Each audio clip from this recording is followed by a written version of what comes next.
ना यज्ञर सारांश। तो जो यज्ञ कले से घी पकईले साकर लगे कलवा पकईले गुड़ पकईले अक्षत पकईले जहाँ भी आप पकईले तो बर्तमान ताकू खोजिकी आप काढ़ी पारे कि से घी काढ़ु तो से अक्षत कोटा काढ़ु तो से नड़िया कोटा काढ़ु तो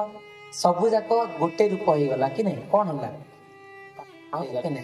तो आम ये समस्ते बसी जाए आज्ञा किए गोरा किए कला किए हिरोइन किए केते हीरो किए केते सुंदर किए पाट पिंधि किंतु लास्ट रे जो मशाणी को जी कौन है आप पाट शाढ़ी मढ़टा अलग थी कि ना पाउंसटा अलग कलर थी कि थी तो समस्ते कौन हवा पाउंस हवा ना नहीं ना किए पाउंस हे सब धरिकी जी ना मुझे अमुक बाबू मुझे अमुक माँ मोर एतिक अच्छी आमर एते धन संपत्ति अच्छी एते जमी बाड़ी अच्छी एते कोठा अच्छी कोठा थाउ जमी बाड़ी थाउ टंका थाउ सुंदर थांतु किंतु पाउंस हेबे ही हेबे यज्ञर सारांश जमी पाउंस तो आम जीवन सारांश हो पाउंस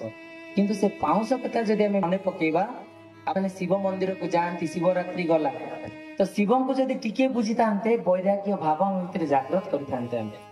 तेणु जदि आम पाउंस हो संसार को सबू किसी न भावी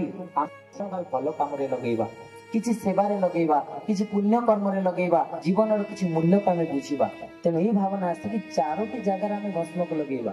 गोटे हूँ कौन मुंडरे लगेगा ये मुंडरे सब भल चिंता करवा कुचिंता खराब विचार आम करवा ना गलारे लगेगा बेकर कारण बाणी हूँ मनीषर चरित्र चिंतन परिचय कहा ओठरू केमती बाणी बाहरुची से तार साधना जना पड़ो से केते बड़ भक्त ता ओठर बाणी द्वारा आम जानी परिबा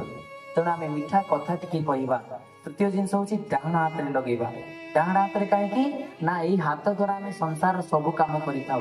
तेणु ये हाथ द्वारा आम शुभ कर्म करवा भल कम करवा ये भावना नहीं डाण हाथ मूल लगेगा हृदय लगेगा देखो चारि जगार आप मंत्र उच्चारण सहित लगे ओम तद्देव समिति ओम तन्नो